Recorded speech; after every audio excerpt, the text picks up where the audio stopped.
যদি গয়াতে যান, কাশীতে যান, হরিদ্বারে যান, যে ফল পাবেন বেশি পাবেন। গয়াতে গেলে শুধু গয়া, কাশীতে গেলে শুধু কাশী, হরিদ্বারে গেলে শুধু হরিদ্বার। আর আজকে এখানে যারা এসেছেন, কোথায় এসেছেন? শুধু বৃন্দাবন না। আমরা এটাই জানি যে এখানে হয় নাম সংকীর্তন, সেখানে হয় বৃন্দাবন। শুধু তাই না, শাস্ত্র বলছেন তত্রৈব গঙ্গে চ যমুনা চৈব বেণী গোদাবরী সরস্বতী চ সর্বাণি তীর্থানি বসন্তি যত্রাচ্যুত উদার কথা প্রসঙ্গ।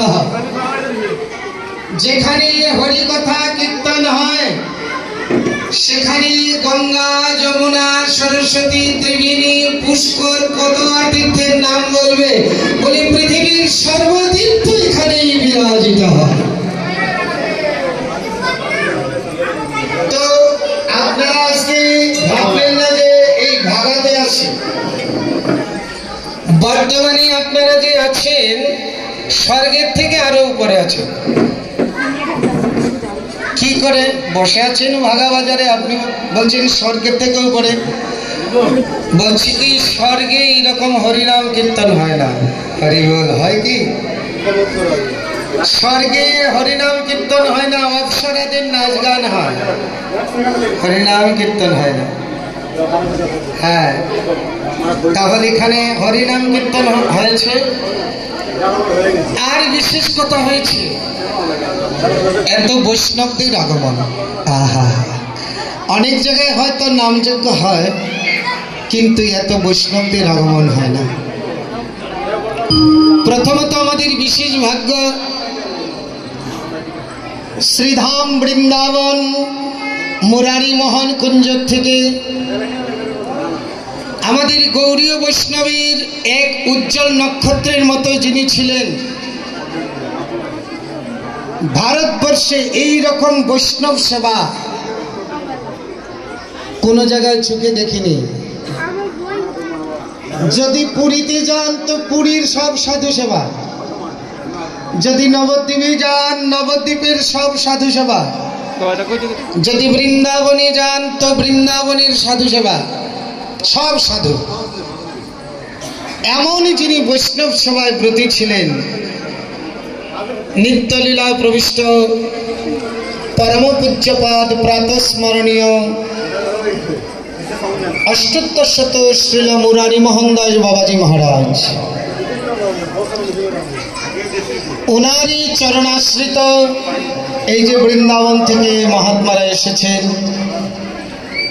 এই মুরারি মোহন দাস বাবাজি মহারাজের যে চরণাশ্রিত কৃপাসিক্ত কৃপা ধন্যে ওনারা ধন্য।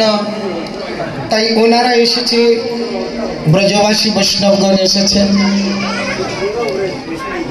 নরোত্তম ঠাকুর মহাশয় বলছেন, গঙ্গাতে গেলে, গঙ্গা স্পর্শ করলে, গঙ্গা স্নান করলে পাপ দূরে যায়, আর সাধু বৈষ্ণব দর্শন করলেই পাপ দূরে যায়। এখানে আরো উপস্থিত হয়েছেন শিলচর রংপুর গৌরীয় মঠ থেকে অষ্টোত্তর শত শ্রীল সজ্জন মহারাজজি, উনি এসেছেন। এবং আমার এক পরম মিত্র, অনেক দিনের মিত্র দণ্ডী মহারাজ বলে যাকে পরিচিত, উনিও এসেছেন।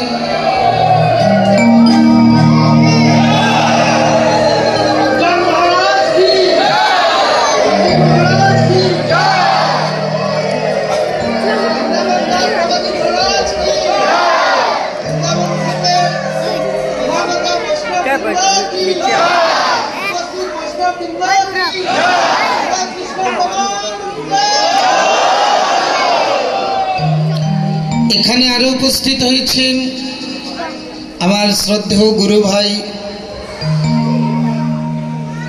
জীবনী কৃষ্ণ দাস বাবাজি মহারাজ, উনি এসেছেন। এখানে আরো উপস্থিত হয়েছেন আমাদের এই বরাক উপত্যকার একজন সুনামধন্য কীর্তনীয় ছিলেন। এখন উনি এই বৈষ্ণব পথ অবলম্বন করেছেন। শ্রদ্ধেয় অষ্টোত্তর শতশ্রীল নিগমানন্দ দাস বাবাজি মহারাজ, যাকে নিখিল বাবাজি বলে আমরা সবাই চিনি, ওনার শুভ নাম নিগমানন্দ দাস বাবাজি মহারাজ। আরও এখানে বরাকভ্যালির বিভিন্ন প্রান্ত থেকে অনেক বৈষ্ণবগণ এসেছে, সবার নাম তো জানা নেই। সবার সমস্ত বৈষ্ণব সকলের চরণে এই দাসের কোটি কোটি প্রণাম। আর আজকে স্থানটা তীর্থ থেকেও মহাতীর্থে পরিণত হয়েছে। কেননা কলিকালের প্রভাবে তীর্থের তীর্থত্ব লুপ্ত হয়ে যায়। সেই তীর্থ আবার অপেক্ষা করে বসে থাকে কখন সাধুগুরু বৈষ্ণবের চরণ ধুলি পায়। আর এই যে আজকে 64 মহন্তের ভোগ আরাধনা এবং বৈষ্ণবদের উপস্থিত এই যে প্রচেষ্টা, বিশেষ করে এই কীর্তন পরিচালনা কমিটি, তাদেরকে ধন্যবাদ দিলে কম হয়ে যাবে।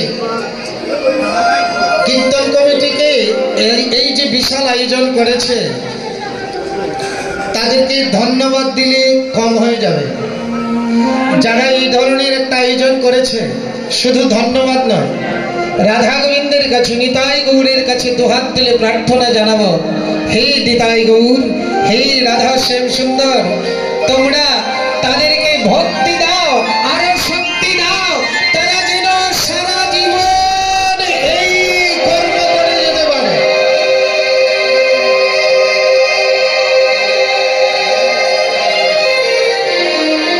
আর এই বিশেষ অনুষ্ঠানে যে বিশেষ সাহায্য করেছেন শ্রীমান আমার শিষ্যই,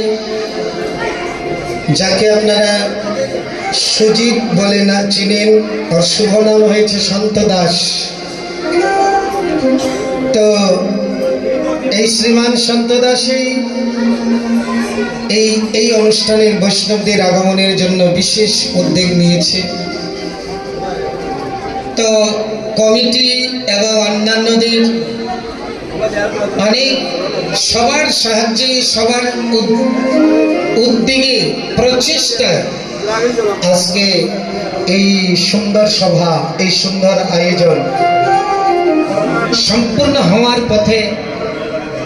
কিন্তু আজকে যে আমরা এসেছি, একে তো মহাপ্রভুর ভোগরাগ, 64 মহন্তের ভোগরাগ, বিশেষ করে গুরু বৈষ্ণবের আগমন। এখানে অনেক গুরু যারা দীক্ষা দেন, অনেক গুরুজন এসেছেন। তো যেখানে বৈষ্ণবগণের আগমন হয়, মাঝে মাঝে স্বর্গের দেবতারা ছুটে আসে বৈষ্ণবের চরণ ধুলি গড়ায় করে দিতে।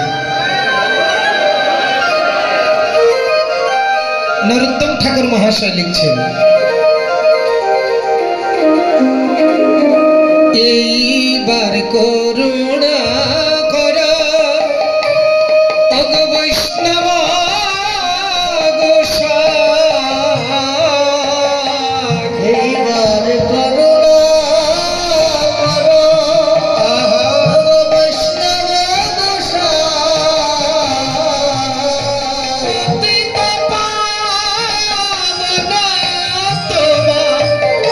বিনা দেহ না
যাহার হৃদয়ে সদা আমার গোবিন্দের বিশ্রাম,